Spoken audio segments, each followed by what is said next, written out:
I found it at 2 in the morning, the blue glow of my phone turning the bedroom into an aquarium. My banking app refreshed and coughed up a list that looked like static.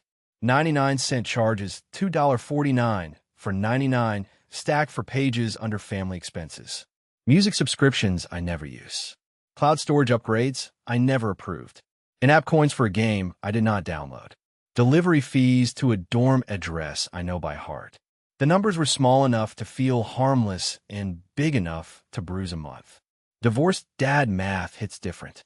Rent, insurance, the car that insists on new tires every winter, the grocery bill that doubles when both kids show up on Sunday with friends who call me Mr. T. I keep a spreadsheet. I color code. It keeps my brain from running red. That night the cells went pastel to blood. I scrolled back 3 months, and the swarm started the day I gave my eldest, Ethan, 22, my car to pay for a textbook while he waited for his bursary to clear. I remember him saying, "I will remove it right after." I remember nodding because I wanted him to feel trusted. My younger one, Mia, 20, shares my music plan in my cloud because I did not want her to lose photos when she upgraded a cracked phone. Somewhere between help and habit, a line vanished. I called the bank and listened to hold music that sounded like fake sunshine. The rep was kind and said microcharges are designed to slip under fraud alerts. She advised I freeze the card and dispute what I could identify. She asked if anyone had access. I said my kids sometimes. I hated hearing myself say that tonight. I texted Ethan and Mia. I did not hit send.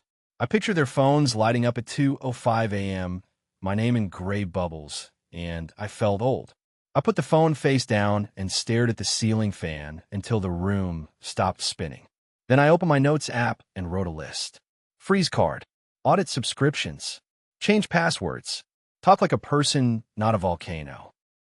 At 8, I brewed coffee that tasted like pennies and went to work early so I could yell into a spreadsheet instead of at people. The office smelled like burnt toast and ambition. My manager asked if I was okay. I said fine and lied with my whole mouth.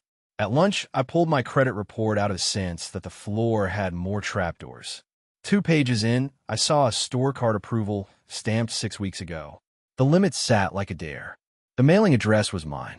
The email was not mine. The phone number looked familiar. Ethan. My stomach fell through the chair. The report showed 2 purchases, a gaming laptop and a winter jacket that cost what I pay for tires. I sat there with my sandwich untouched and felt a heat that did not make me strong. I messaged him, "We need to talk after your class." He wrote back fast, "Yeah, for sure, all good."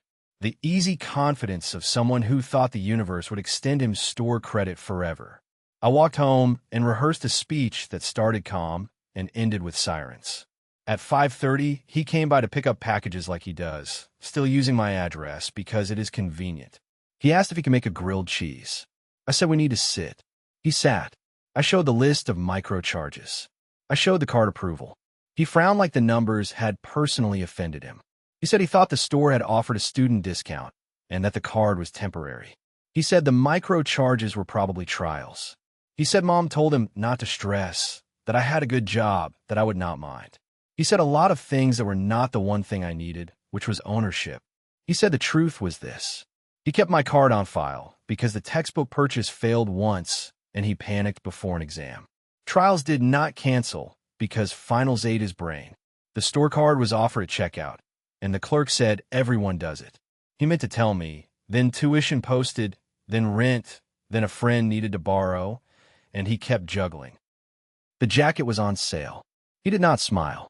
He looked scared in a way I recognized from when he broke a window at 12 and waited for me to come home. I told him fear did not swipe my card. Stress did not open credit in my name. We would fix the damage and then decide what trust meant now. He kept saying he was sorry, and I let the words pass over me like weather. He asked if I would tell his mother. I said I needed to hear what she already knew. He said Mom told him to use the card if it got tight, and we would settle later. She said I would not notice the small stuff because I am good with money. He said he felt sick saying it out loud. I felt something quieter than rage. Resignation, maybe. The kind of tired that sits in your bones and asks for a chair. Mia came by mid-conversation. She saw the papers and went defensive like a goalie. She said everyone shares passwords. The cloud plan is family for a reason. We could figure out like we always do. She kept her coat on. I told her the cloud is not the issue. Consent is the issue. Boundaries are the issue. Accountability is not contagious. She rolled her eyes and said I sounded like a podcast. I breathed and let it pass. I asked if she had used my card for food deliveries or rides. She said occasionally. My phone buzzed with a new microcharge that felt like a punchline written by a lazy universe. I took both phones, removed my cards, and changed the passwords to everything I could remember.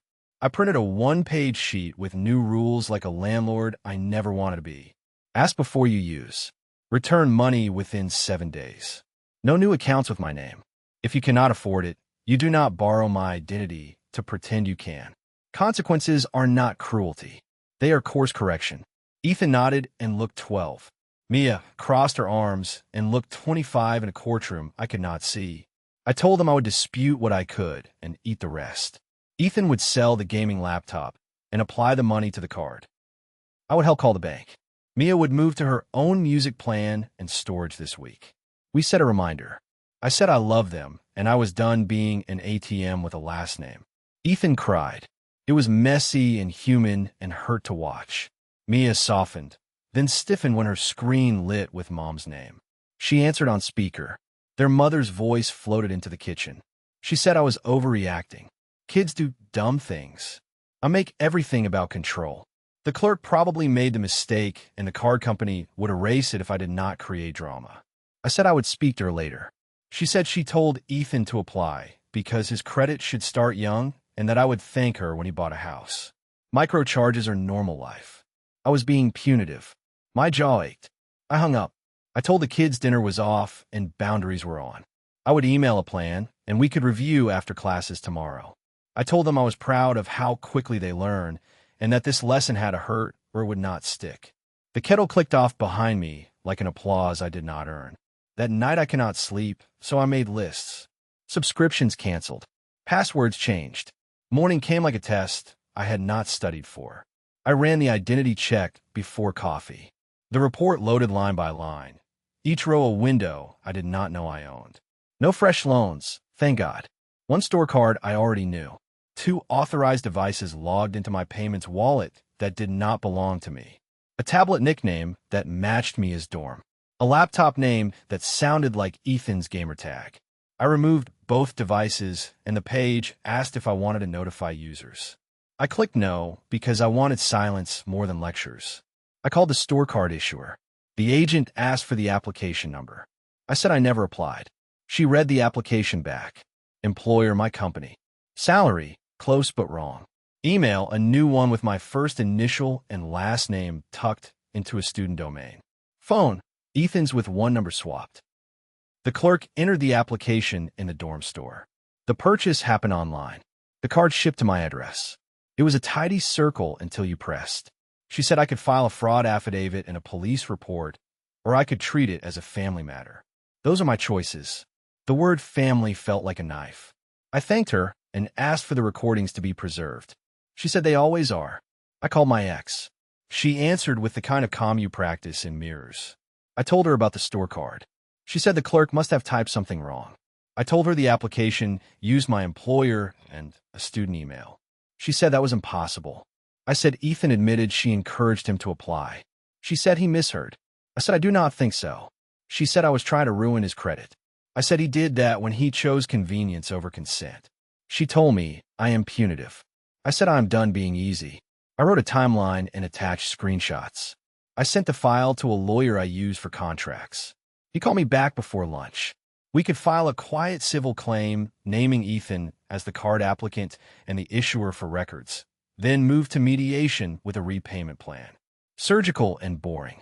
Boring is good. It would send a signal that adult choices have adult shapes. I ate toast like cardboard and stared at the ceiling. I did not want to escalate. I also did not want to teach my kids that I bark, but never bite. I pictured future versions of this week where the numbers were bigger and the stakes were a car or a lease. I pictured Ethan learning that banks do not accept promises as currency. I told the lawyer to proceed. He drafted. I forwarded the packet to Ethan with a short note. This is not about shame.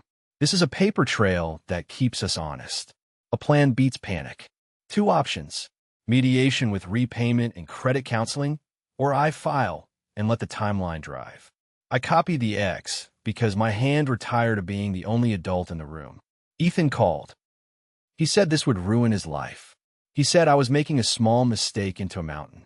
He said his mother told him I was doing this to get back at her. I told him this is not a war I wanted, but it is a lesson I am obligated to teach. He asked if I was proud. I said no. I said I am exhausted and I love you. I will not let you build a life on fraud. He cried and promised to sell the laptop that afternoon. Mia texted a paragraph that started with I love you and ended with I think you are overreacting. She said she would pay me back for the deliveries in small monthly amounts. She asked if she could keep the family cloud for finals. Yes to the cloud until June. I said no to my card, forever. She sent a heart, then wrote, "You do not have to punish Ethan like that."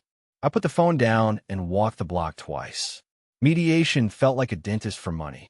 A neutral room with a tired plant, a stack of forms, and a clock with opinions. The mediator asked us to speak like adults and park speeches on a separate page.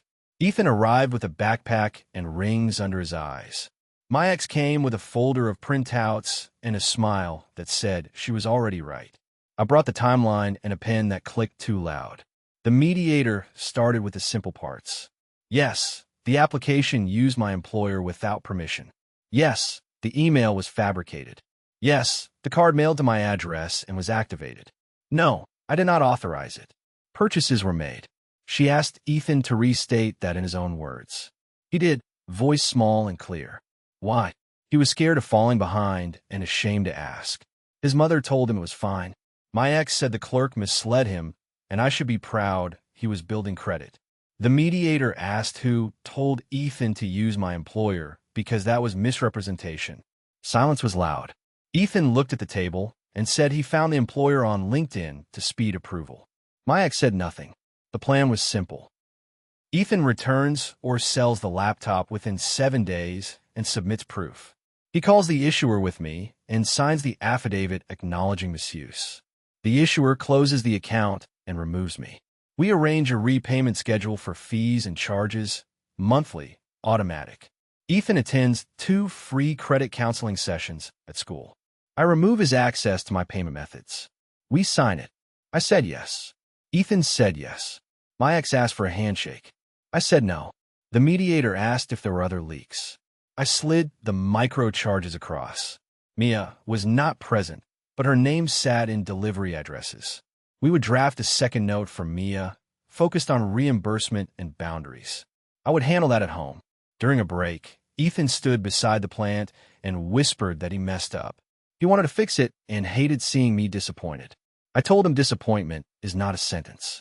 It is a signal. Change the pattern, change the signal. I pressed my thumb to his shoulder like when he was 5 and afraid of fireworks. We signed. The mediator scanned. My ex told me I was cruel. I said I was careful. She called it punishment. I called it boundary. She said he would never forgive me. I said forgiveness is his, safety is mine.